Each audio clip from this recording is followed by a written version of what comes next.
Mesdames, Messieurs, bonjour. On l'a vu s'adresser à la ville et au monde le dimanche de Pâques. Et le lendemain, il rendit son dernier souffle. Mais qui était le pape François? Pour en parler, nous recevons en tête-à-tête aujourd'hui le professeur Roudy Edmé. Bonjour Roudy. Bonjour Pierre-Emmanuel, c'est un plaisir. Absolument, le plaisir est partagé, tu le sais. Argentin, jésuite de surcroît, l'élection de Jorge Bergoglio avait surpris en 2013. Et c'est ce qu'on peut dire, car cela marquait un tournant de cette papauté toute européenne. Rudy, aujourd'hui, on va voir ce que cela a voulu dire dans l'histoire de l'Église, mais aussi mettre en perspective l'après Bergoglio et regarder évidemment son héritage. Parce que il s'était retrouvé avec des traditionalistes de l'Église, soucieux avant tout du maintien des colonnes du temple, de la doctrine et de son infaillibilité, face à un monde qui, en bonne partie, était en train de tourner le dos à l'Église.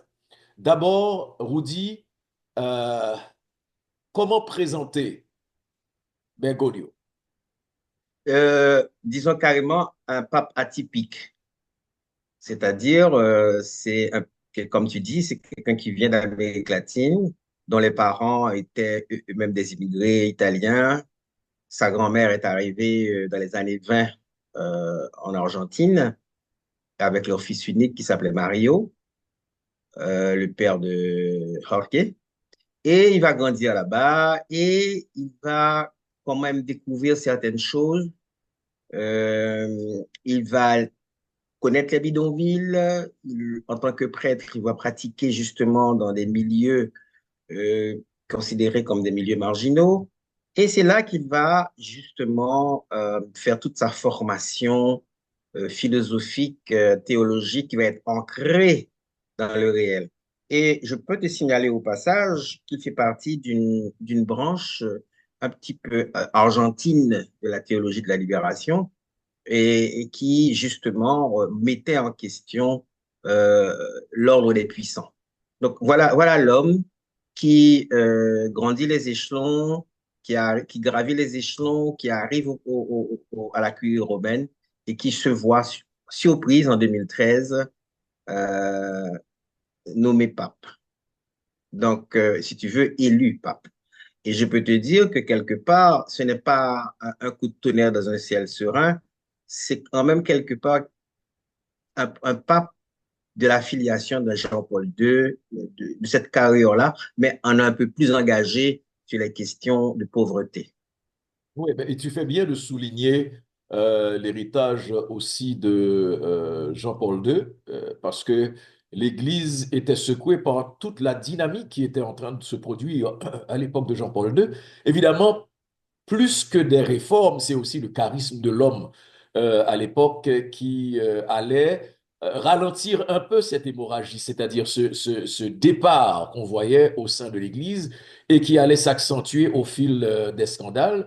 Et c'est ce que Bergoglio allait avoir comme responsabilité aussi pour stabiliser. La première chose qui a Exact. retenu notre attention, on dit, c'est un pape qui a décidé de se défaire du bling des traditions, comment s'habiller, les bijoux, les résidences, les voyages. Il y a un documentaire sur Netflix qui révèle certains aspects du caractère et de l'homme et tu as souligné le fait que c'est quelqu'un qui soit resté aussi collé à des traditions, pas seulement de l'ordre des Jésuites, mais aussi, on dit, de ses origines, collé à ses origines, collé aux souffrances aussi qu'a connu cette Amérique latine. Je dois te dire, Mano, que j'ai fait deux expériences. J'ai été au Vatican en deux occasions. Une fois, un ami commun m'a fait visiter, qui était ambassadeur, que tu connais, Carlo Guito, fait visiter. Une autre fois, l'ambassadeur de France au Vatican, Elisabeth Beton de Lège. Mais c'est un milieu extraordinaire en termes de richesse. Si tu veux, toutes les richesses du monde se trouvent un peu là-bas, tu vois. Et avec ce que l'Église représente comme puissance. Et de voir ce pape au milieu de tout ça, au milieu de toutes ces richesses, au milieu de toute cette puissance, garder son humilité. Garder son humilité et même s'en prendre à la curie sur plein de sujets. Absolument, on va en parler tout à l'heure. Tu vois, donc quelque part, donc c'est un homme particulier et je comprends que tu veuilles faire une émission, que tu veuilles lui consacrer une émission, c'est parce que c'est pas quelqu'un, ce n'est pas qu'un pape. Ça a été un saint homme, comme on dirait. C'est quelqu'un qui a vécu, qui a voulu que le Verbe se fasse chair. D'accord? Et Mhm. ce qu'il disait, il se traduisait dans ses gestes, dans ses voyages, dans ses encycliques. D'ailleurs, il a une encyclique qui s'appelle Tutti Fratelli, d'accord, qui renvoie justement à un monde de fraternité, un monde de partage. Et cela, il a vécu sincèrement. Oui. À un certain moment, il y avait cette espèce de flou autour du personnage, parce qu'on a évoqué quand il est arrivé comme pape le fait que une partie de l'Église de la théologie de libération en Argentine est remise en question, sa présence à cause de sa proximité avec les autorités durant la dictature argentine. Et on va comprendre par la suite que c'était plus pour protéger, pour éviter des drames, et que cette proximité liée à des questions familiales, etc., lui permettait en fait d'avoir des informations de première main pour protéger la base de l'Église. Et je peux te dire que j'avais été affecté par les premiers témoignages que j'avais entendus avant de me réconcilier sur le stratège qu'il fut en fait dans cette bataille qui était extrêmement fragile pour les jeunes militants de l'Église catholique à l'époque. Ce qu'on a connu chez nous, les TKL, les petites communautés de l'Église. Je profite de ton clin d'œil pour un petit peu parler de ce diplomate qu'il était aussi, hein. Ouais. C'est quelqu'un qui accepte, qui ouvre les bras de l'Église à tout le monde, y compris aux homosexuels et tout. Et tu te souviens de sa fameuse phrase, qui suis-je pour juger? Mais il y a aussi, mais c'est celui qui aussi qui ne va pas toucher au catéchisme. C'est-à-dire, c'est le diplomate, c'est le stratège. Il sait, il mène ses réformes, mais il les mène avec intelligence, avec beaucoup de doigté, ce qui va lui valoir des attaques terribles d'une certaine presse à Rome, y compris au sein même du Vatican, et un certain cardinal qui s'appelle Carlo Maria Vigo. Ce cardinal-là, si je me souviens bien, eh bien, va écrire de véritables libelles contre lui. Et même quand il a dit d'ouvrir, qu'il va ouvrir les bras de l'Église à tout le monde, eh bien, a parlé d'un certain lobby homosexuel qui, au Vatican, influencerait justement les décisions du pape François. Or, on a compris par la suite que ce monsieur, ce fameux cardinal, eh ben, c'était un monsieur qui réglait ses comptes, d'accord? Et ceci a été révélé, mis à jour.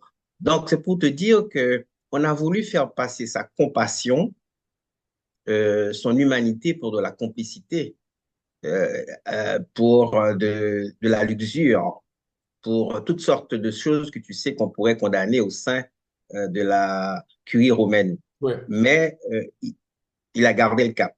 absolument. Et Vas-y. ceci, Woody, nous amène à parler de l'héritage de François, justement, puisque tu as abordé la question homosexuelle. Mais juste avant, euh, j'aimerais que nous regardions ces réformes importantes qu'il a effectuées, mais aussi des réformes importantes qu'il a engagées et qui sont nombreuses, et ce qu'on va retenir.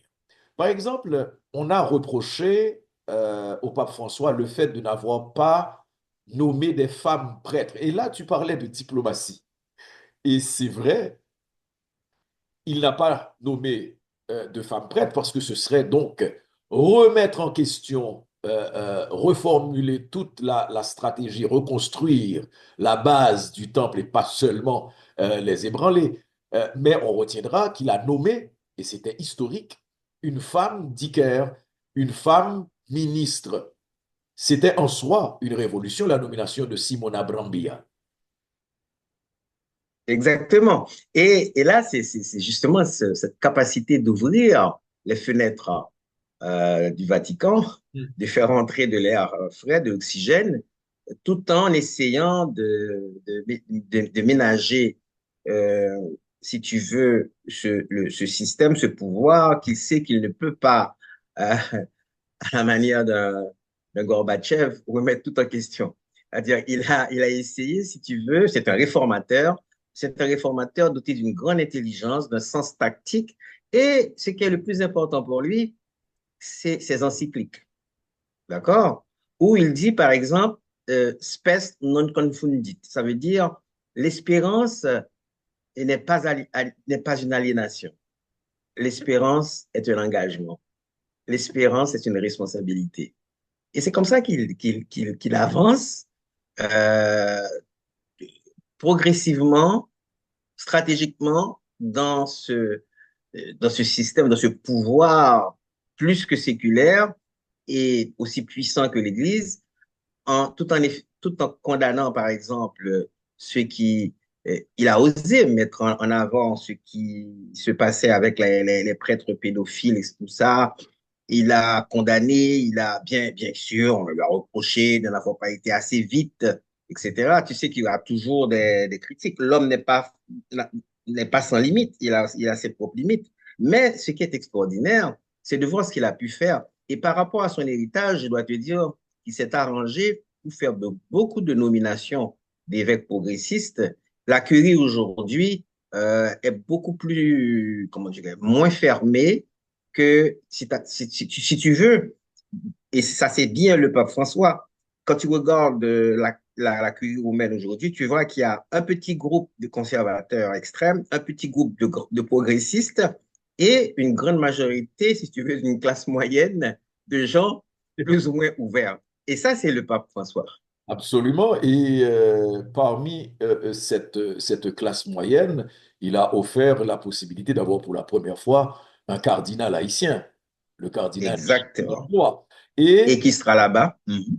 une grande ouverture sur l'Amérique latine, une grande ouverture aussi sur l'Afrique. On se demandera tout à l'heure, Rudy, est-ce que justement, ce qu'on a vu comme première étape, premier pas en termes d'ouverture sur le reste du monde, ouverture de cette papauté qui se croit toute européenne, est-ce que ça va se poursuivre après Bergoglio? Je te poserai la question tout à l'heure. On a parlé aussi, et tu l'as dit, d'une curie romaine, d'un Vatican plongé dans la corruption, mais pas à peu près. C'est-à-dire, on parle souvent de la Suisse qui lave plus blanc. Le Vatican aussi lavait ou lave encore très blanc, blanchi correctement. Et parce qu'en fait aussi, au-dessus de certaines suspicions, cette banque du Vatican qui avait été au cœur de tant de scandales de corruption avait été secouée par Bergoglio avec des révocations, des réformes, mais aussi, tu parlais comment de, de la perestroïka et de la glasnost. Il a fait cet équilibre entre glasnost et perestroïka, c'est-à-dire réforme, mais aussi beaucoup sur la transparence. Il a joué là-dessus pour envoyer un message, je crois, à la fois aux traditionalistes du Vatican, mais aussi au reste du monde sur le fait que quelque chose était en train de changer. Et c'est vrai. Et c'est cela que je pense qui est très important qu'il faut retenir. C'est justement ce pape qui parle de pauvreté. D'ailleurs, c'est le premier pape qui choisit le prénom de François. François, parce qu'il pense à Saint-François d'Assise, qui lui-même était un homme de pauvre, qui était si tu permets le truc, c'est un vagabond de l'Église, dans le sens que c'était quelqu'un qui ne restait pas dans les cloîtres, mais qui marchait pieds nus parmi les pauvres. D'accord? Donc, il a choisi François. Donc, c'était pour lui de cette association avec François d'Assise et son pontificat a été justement en accord avec cette vision. C'est pour ça que tu vas le retrouver à Lampedusa, tu vois. C'est pour ça qu'il va faire un petit peu comme un chemin de croix, le même chemin des migrants. D'accord? Pour lui, le migrant a été au cœur de son encyclique parce qu'il dit qu'il faut accueillir ceux qui viennent d'ailleurs et justement profiter des richesses qu'ils apportent sur tous les plans, économiques, culturels et tout. Et donc, il est celui qui croit dans cette rédemption de l'autre et dans cet autre qui nous enrichit, dans cet autre qui nous rend plus humains. Et c'est comme ça. Je C'est retiens, oui, Vas-y, vas-y. je retiendrai le terme rédemption que tu as utilisé. Parce que c'était aussi pour lui une rédemption nécessaire pour l'Église. Le voyage Exact. à Lampedusa, tu as souligné, mais aussi le voyage dans ce que les Européens avaient appelé le Nouveau Monde, les peuples exterminés, la Mhm, nécessaire reconnaissance des torts qui avaient été commis contre les Premières mhm. Nations. Et je me rappelle de ce voyage au Canada. Euh, Exact. il s'était aussi interpellé les consciences parce qu'il y a une douleur de ces peuples qui pèse encore sur l'Église, vous dit. Mais tu as raison. Ce voyage au Canada, je me rappelle avoir vu à la télé des Indiens, les Premières Nations, justement, des gens pleurer, des gens fondre en larmes, des gens, justement, il embrassait tous ces gens et ce monsieur, ce grand euh, monsieur d'une religion dominante pendant des siècles et Oui. qui se retrouve humblement devant ces Premières Nations, comme les descendants de ces Premières Nations, comme tu dis, et pour leur dire pardon. Et ce même monsieur ira dans des prisons laver les pieds des prisonniers. Et pour lui, ce n'est pas le qu'un rituel, c'est pour lui, c'est quelque chose, et il l'accompagne d'un discours, Mano. Il Il dit ajoute beaucoup que, sur les symboliques, oui. exactement, et il dit que, et là, en l'autre terme, il est en train de dépoussiérer les symboliques de l'Église. Oui, Le lavement des pieds a toujours existé, mais dans lui, ce geste veut dire autre chose, et il explique être avec l'autre, construire un monde fraternel, croyons dans la paix. Toute guerre est une défaite. Et c'est au départ pour lui. oui. D'accord? Il rappelle aux Israéliens, euh, le catholicisme reconnaît ses origines juives. Et il dit en même temps, Dieu aime Israël. Mais si Dieu aime Israël, Israël ne doit pas punir les enfants de Gaza. Israël ne doit pas détruire les chrétiens de Gaza ou les musulmans de Gaza. Et il va très loin. Il parle à Vladimir Poutine, mais il parle aussi à Zelensky. Il refuse d'être un homme de clan. Il refuse d'être un homme de groupe. Il se place au-dessus. Et dans un au-dessus, c'est extraordinaire. Un au-dessus avec une grande humilité, l'humilité des grands hommes. Ouais. Et, et, euh, et cette humilité, je reviens encore une fois sur toute la littérature que j'ai faite autour de François Bergoglio ces derniers jours, où dit euh, il voulait désacraliser aussi cette papauté qui est au-dessus de tout le monde, au-dessus de en se rapprochant des gens ordinaires, un pape qui fait des selfies, un pape qui va lui-même appeler pour faire une réservation en classe économique pour effectuer un voyage. Après, on lui dit, mais vous avez on a votre propre jet, on a ci, on a ça. Non, il avait ce souci euh, qui, dans un premier temps, pouvait surprendre parce que quand même, il y a des manières de faire, mais au fur et à mesure, on comprend que justement, il voulait se détacher de ces manières de faire. Il voulait se comporter en homme ordinaire, tout en étant conscient du rôle extraordinaire qu'il pouvait jouer dans l'histoire. Quelque chose, par exemple, qui a fait très mal à l'Église Oudi, c'est quand il a ouvert bien grand le dossier des abus sexuels, par exemple. La question de Oui, la pédophilie. Tu sais, on en a tellement parlé, ou bien en Haïti, quand on était ensemble, ou bien on a vu tout le scandale que ça a provoqué. Tout le monde savait ce que des prêtres faisaient aux petits garçons. C'était d'autant plus fragile que son prédécesseur, Benoît XVI, avait été éclaboussé. L'Église avait été accusée de ne rien faire pour soulager la douleur de ses victimes, une douleur qui pesait, comme je le soulignais tout à l'heure, sur la conscience de l'Église, vous dit. oui, et je crois que c'est ça qu'il a su faire. C'est-à-dire, il a su que l'Église avait ouvert des plaies profondes, avait ouvert des plaies profondes. Il y avait des choses qui s'étaient passées qui étaient insoutenables. Et il a été celui qui, justement, n'a pas hésité à dire, écoutez, les prêtres sont aussi justifiables devant même les tribunaux civils, pas seulement les tribunaux du Vatican, etc. Donc, c'est quelqu'un qui prend des risques, c'est quelqu'un qui va très loin, c'est quelqu'un qui il n'a pas accepté beaucoup de choses. C'est pourquoi il y a des catholiques, quand on leur parle de François, il y en a qui sont très fiers de lui. Alors, il y a quelqu'un qui me disait que François était plus populaire hors l'Église qu'au sein de l'Église. D'accord? Mais il y a une chose aussi qui est importante. Tu as parlé tout à l'heure des jeunes.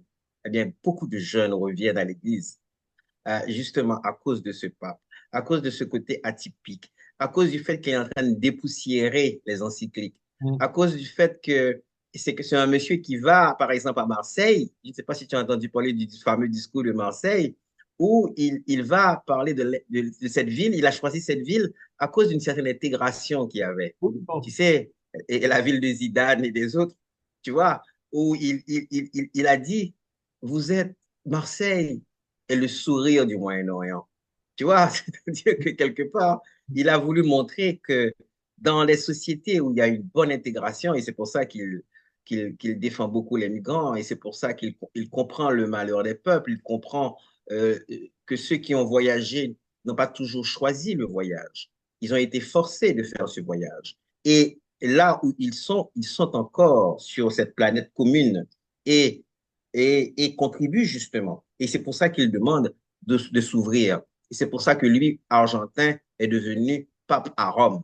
Et ça, c'est fondamental. Je sais que l'heure avance, je voulais te lire un texte que m'a envoyé un ami commun, et Daniel Ouzier, qui disait, je vais te lire une partie, il n'avait ni la voix de tonnerre des empereurs, ni la croche dorée des prélats qui ont oublié le bois de la croix. Il avançait miné par la maladie, boitant du pied droit, un peu voûté, l'âme chargée de fatigues anciennes, mais toujours debout. Je m'arrête là. C'est très, ça résume beaucoup le personnage qui jusqu'au dernier moment où dit, parce que quand on l'a vu le dimanche, Ah oui, ah on a ouais. vu que c'était sa dernière sortie. Et, mais il Ah, voulait être là avec un filet de voix, lancer le Urbi et Orbi. Mais revenons sur l'héritage de François. Tu as évoqué à un certain moment la question du mariage homosexuel. Et Rudy, c'est une autre chose qui a secoué les temples, les colonnes du temple. C'est-à-dire, évidemment, l'équilibre dont tu parlais qu'il y avait chez l'homme, euh, il va donner l'autorisation à ce que des prêtres catholiques célèbrent, donnent leur bénédiction à des mariages homosexuels. Il va aussi ouvrir aux gens qui avaient été divorcés, qui pouvaient être mariés, etc. Tout en protégeant un peu les traditions, en disant que ce ne sont pas avec les mêmes rituels. OK? Pour que le mariage traditionnel demeure le mariage traditionnel. si tu sais, le Dieu est amour, Dieu est pardon, Dieu est vivant parmi nous. Ces phrases avec ce pape ont un sens. avec ce pape, il a voulu aller plus loin. Il a voulu casser l'hypocrisie. Il ne s'agit pas de prier, de dire que Dieu est amour, et puis entre-temps de snober, de vouloir la mort d'un autre qui est différent. Le Dieu est amour doit s'appliquer vraiment. Le Verbe doit vraiment se faire chair. Et c'est ça qui est important chez lui. Et c'est ça, je pense, et par rapport à son succession, Mano, il y a des inquiétudes aussi, parce que, tu sais, nous sommes dans un monde de plus en plus brutal ces jours-ci. Mhm. Il y a beaucoup de changements dans le monde. Il y a une vague d'extrême droite qui balaie le monde, qui balaie l'Occident. Et là, ce pape était une petite lumière au fond du tunnel. Et sa disparition donne quand même froid dans le dos. Et c'est pour ça que quand tu parles d'héritage, je sais enfin, je sais qu'il a beaucoup travaillé pour que cette succession, pour que qu'il n'y ait pas, qu'on n'ait pas justement un retour euh, au passé. Mais tu sais, dans l'histoire, parfois l'histoire repasse les plats. Mais dans ce sens-là, il faut attendre, c'est pour les prochaines heures, les prochains jours, pour voir comment ça va se passer. Tu sais qu'il va y avoir des élections, plusieurs tours de scrutin, ça peut se passer sur 2 ou 3 jours. Eh bien, lorsqu'on nous dira Habemus Papam, on saura qui sera le prochain, qui sera l'héritier, est-ce qu'il va poursuivre? Parce que n'oublie pas qu'on a eu un Benoît XVI plus conservateur que Jean-Paul II. Qu'est-ce qui va se passer? C'est tout le suspense et c'est toute l'inquiétude de la communauté des croyants. Oui, on a aussi un Donald Trump après Barack Obama. On Exactement. va, on va justement parler de cet après, Woody. C'est quand même 1,5 milliard de catholiques qu'il y a à travers le monde. Et aujourd'hui, l'Europe représente la plus petite partie de cette communauté catholique à travers le monde. Est-ce qu'on va revenir à la tradition européenne de la papauté? C'est la question. Est-ce que le message envoyé avec l'élection de Bergoglio va s'arrêter là ou est-ce qu'il faut, avec les succès de Bergoglio et aussi les retombées positives sur l'Église, est-ce qu'on va continuer avec cette ouverture? Est-ce qu'on pourrait avoir un pape noir, par exemple? Est-ce que l'Afrique pourrait avoir un pape? Ça, c'est la question. Et là, c'est difficile, tu sais, j'aime cette phrase. Dans ce cas-là, la seule certitude, c'est l'incertitude ici. Tu vois, c'est ce côté, justement, on ne sait pas encore. Ça aurait été quelque chose vraiment, euh, il aurait souri dans sa tombe si cela arrivait. Ce pape aussi atypique, ce pape dont tu viens de rappeler, qui sait que, alors que Benoît XVI était préoccupé par le fait qu'il y avait moins de croyants en Europe, lui il allait chercher les croyants partout. Ouais. Et je crois que quelque part, c'est pour ça que dans le discours d'avant sa mort, et c'est ça qui est important, c'est cette présence. Parce que quand j'ai appris qu'il était mort le lundi, j'ai été étonné de dire, bon, hier, il était sur la place Saint-Pierre. Est-ce que tu vois? Et ce discours, il dit une chose, et Mano, il dit, il a parlé, il n'a pas oublié Gaza, il n'a pas oublié le Sud-Soudan, il n'a pas oublié le peuple birman. Il a, il s'est ouvert à tous et il a parlé justement du monde entier. Et c'est ça qu'il a compris. Et tu as bien fait de le souligner. Il a compris que ce n'était pas seulement une affaire européocentriste, c'était une question mondiale. C'était un pape monde. C'était un pape de l'humanité. Et c'est pour ça que son héritage sera quelque chose justement qu'on devra voir. Est-ce que ça va être gardé? Est-ce que ça va être conservé, cet héritage?